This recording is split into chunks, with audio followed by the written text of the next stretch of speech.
Hello there, my name's Jeremy. I'm the builder and one of the directors at Positive Footprints.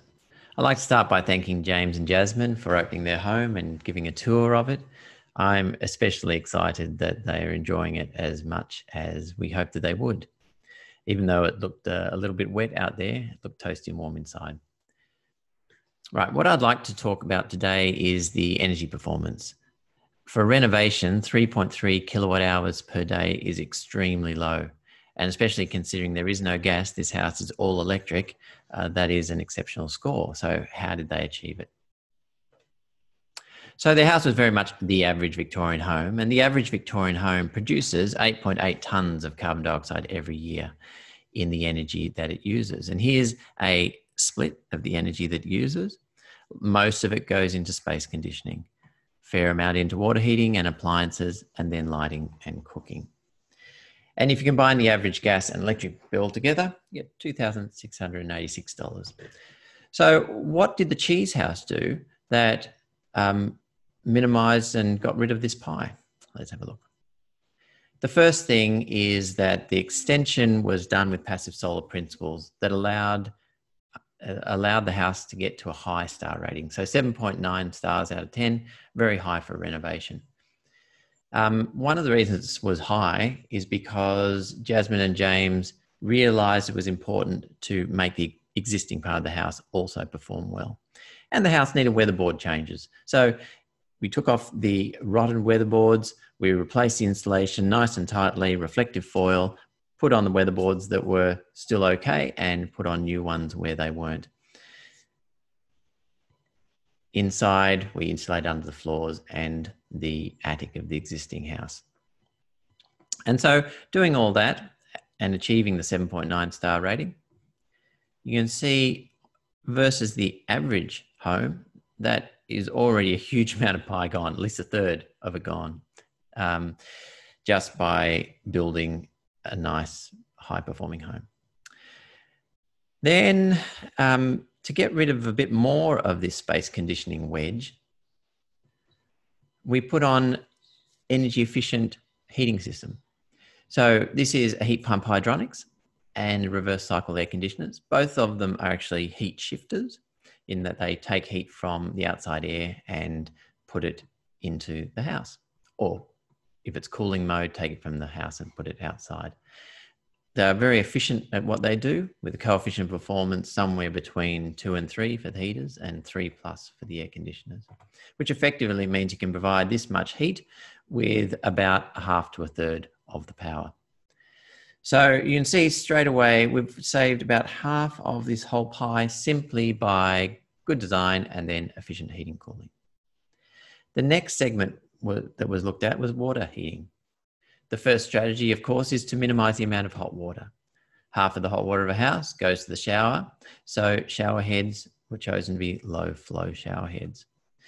You can see that the amount of pie here is reduced by about a third. That also includes the washing machine, which was a front loader rather than a top loader. Front loaders use less water, so use less energy to heat it. And that's the sort of savings that you can get from hot water efficiency. Then once again, the hot water unit that provided that hot water, we chose a heat pump version. This one has a coefficient performance of between 3 and 4, depending on the air temperature outside, which effectively means that it only uses about a third of the energy to provide this much hot water. So that reduces the pie for hot water heating considerably. Lighting. Lighting's an easy one. Choose LEDs rather than other types of bulbs. And instead of down lights, have lights that hang into the living spaces.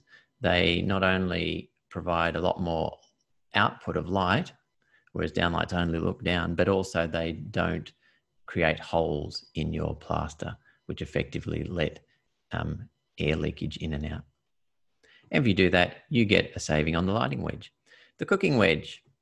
So this house being all electric, Jasmine and James have chosen an induction cooktop. Induction cooktops are 50% more efficient than a gas cooktop, but also if you do have induction cooking, there is no longer any need for gas on the property, and there is no gas meter here, which saves Jasmine and James approximately $300 every year on connection fees.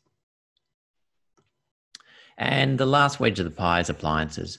So Jasmine and James effectively just went shopping and chose higher star ratings than lower star ratings. And that's an easy process to do. If you do that, again, you get about a third of a wedge saving there. But you can see how we've gone all the way around the circle here, and we've saved at least 2/3 of the energy compared to a standard home just by making simple decisions. The last piece of the puzzle is to then provide enough power on your house that you're producing the amount of power that is required for what's left of the energy needs of your home. And with a 4.7 kilowatt panel system, this house nearly provides everything they need. But Jasmine and James have chosen a provider that provides 100% green energy with carbon offsets. So effectively, that pretty much removes all of the carbon intensity of the house. This is effectively a renovation that is now carbon neutral. So what are the savings? First of all, a lot of dollar savings. Like I said, the average home, $2,686, and Jasmine and James will be saving a large proportion of that. The average home produces 8.8 tonnes of carbon dioxide every year. This house saves it. It is not needed to be burnt in the first place. And over the life of the house, assuming 75 years, which is quite reasonable, that's a 600 plus tonne saving. That's not only a lot of weight, but a huge volume in gas terms. So there's a lot of simple things that you can do to make your new homes and renovations significantly less carbon intensive and cheaper to run. The price points are right, so it's time to do it. I hope you enjoyed the tour of the Cheese House. And once again, I thank Jasmine and James for opening their doors.